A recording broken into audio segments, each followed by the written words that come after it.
Yaw, halina at samahan nyo ako. Tara, sumakay kayo. Kapit ang mabuti, mabilis ang motor ko. Pag-arangkada nito, wala ng preno. Lumiko man ang daan, kaya ko tong idrip bro. Itong mga trip ko, pwede nyo tong sabayan. Tatahakin ang daan patungo sa karagatan. Kalmado lang ang takbo, takbong pogi to. Kung di ka makasabay, dumiskarte ka ng sayo. What's up, Team Kabatibot? Today ipapakita ko sa inyo ang aking motovlog setup. Pero bago ang lahat, magpapagas muna ako dahil empty ang aking gas, kulay pula na.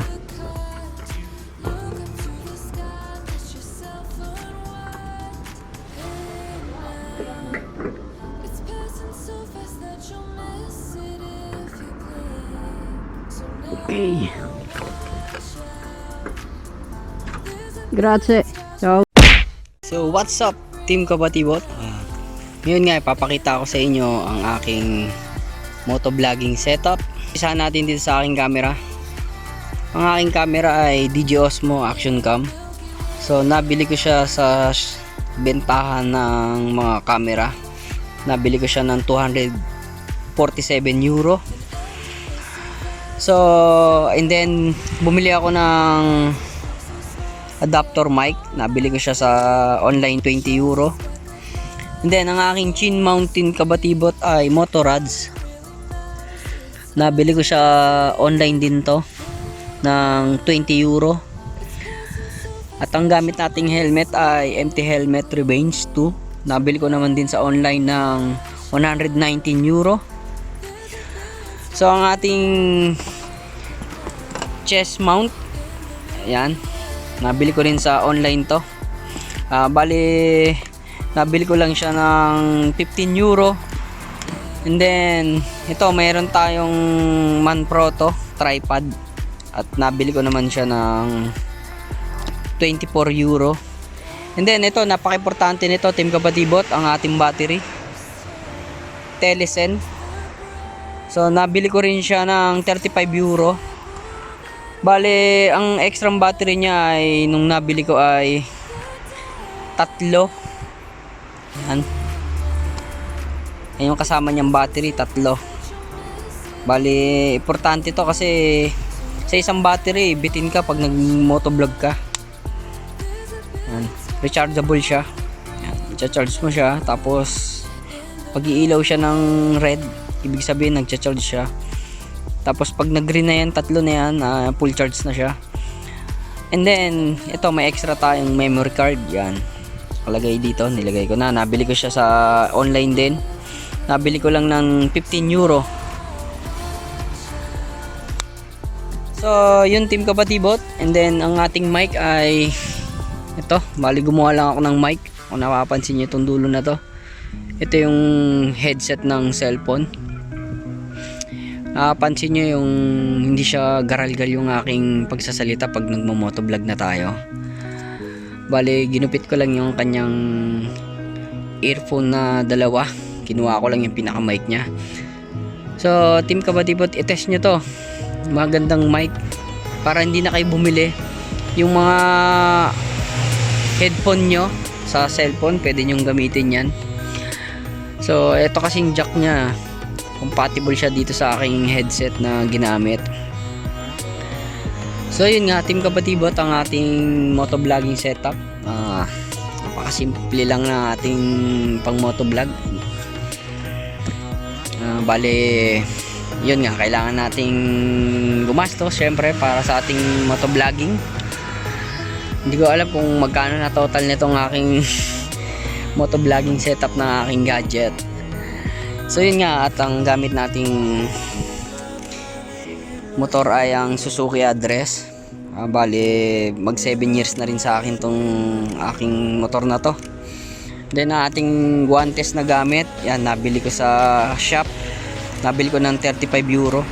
Kasi itong aking guantes na to, panlamig na rin siya at pang ulan. Hindi siya masyadong mabasa sa loob. Yung lamig kayang-kaya niya. So yun nga Team Kabatibot, ang ating motovlogging setup. Test natin to para makita nyo. Let's go! Yan nga Team Kabatibot, ito. Biyahe tayo.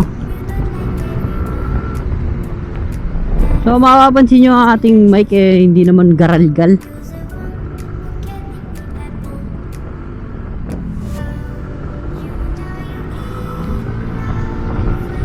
Yan, pinakita ko nga sa inyo ang aking gamit pag ako ay nagmo-motovlog.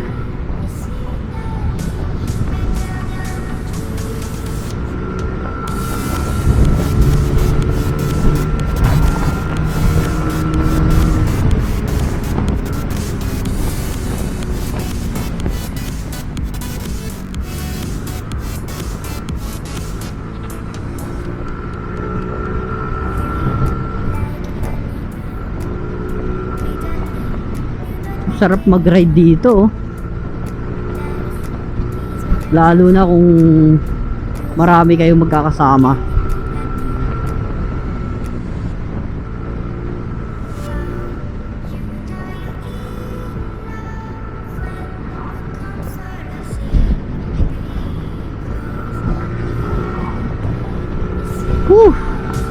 Sarap.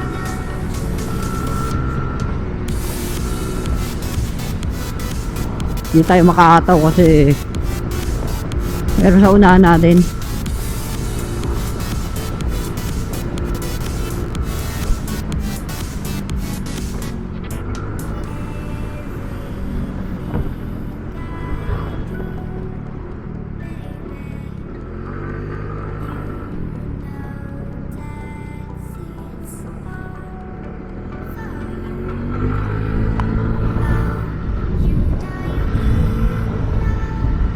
Bangkingan.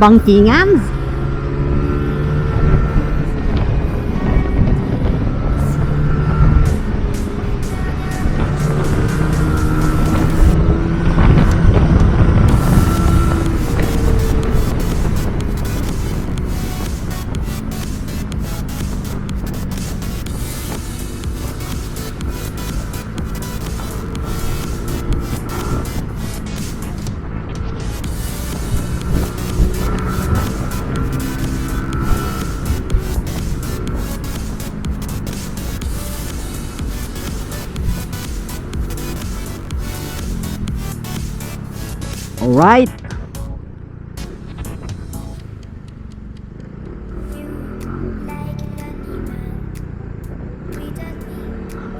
Ikot tayo. Yan. Para naman kahit pa paano makita nyo yung lugar. Dito tayo dadaan sa liblib. Liblib na lugar.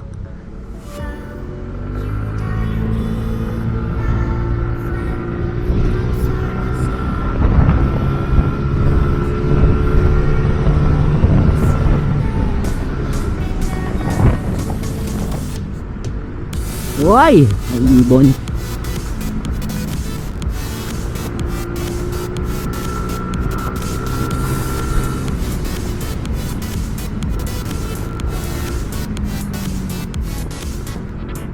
Dito pakiramdaman dito kasi biglang may susulpot na sasakyan dito. Yung wala.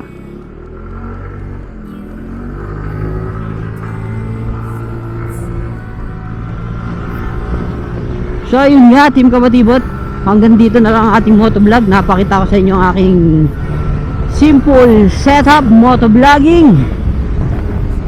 Hanggang sa muli Team Kabatibot. God bless to all. Peace. Appear.